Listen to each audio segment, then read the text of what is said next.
मुझे बहुत सारे पेशेंट्स पूछते हैं, क्या हम स्क्रू एसीएल सर्जरी के साथ फाइबर टेप इंटरनल ब्रेस करवा सकते हैं? दोस्तों, इसका जवाब जानने से पहले इंटरनल ब्रेस कैसे काम करता है ये समझना ज़रूरी है। मैं doctor Nagendra Prasad, sports injury and arthroscopic surgeon, cruciates में आपका स्वागत करता हूं। आज हम बात करेंगे स्क्रू एसीएल सर्जरी के साथ फाइबर टेप इंटरनल ब्रेस लगाना सही है या गलत।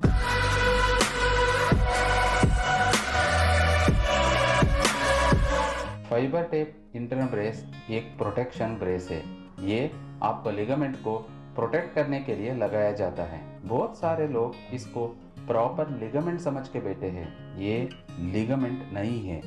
ऐसा है तो इसको लगाने का फायदा क्या है और ये काम कैसे करता है? एक सिंपल एग्जांपल से समझाना है तो कार चलाते वक्त हम सीट बेल्ट पहनते हैं। ये इसलिए पहनते हैं कि कोई एक्सीडेंट और दुर्घटना हुआ तो आपको चेस्ट और हेड इंजरी से बचाता है। आपको यहाँ पर एक बात पर ध्यान देना है, सीट बेल्ट ज़्यादा टाइट नहीं रहता है, हल्का लूज ही रहता है, फिर भी ये आपको कंप्लीट प्रोटेक्शन देता है। ऐसे ही fibre tape internal brace surgery में फाइबर टेप को अलग से सिविल लॉक से फिक्स किया जाता है और ग्राफ्ट को एडजस्टेबल टाइट रोप, एडजस्टेबल लूप और बटन से फिक्स करते हैं। सर्जरी के समय फाइबर टेप को लिगामेंट के तुलना में हल्का लूज रखना होता है, तभी ये सीट बेल्ट के जैसे काम कर सकता है। इसी कारण से फाइबर टेप को अलग से फिक्स किया जाता है। वही स्क्रू सर्जरी में दोनों को अलग अलग फिक्स करने के लिए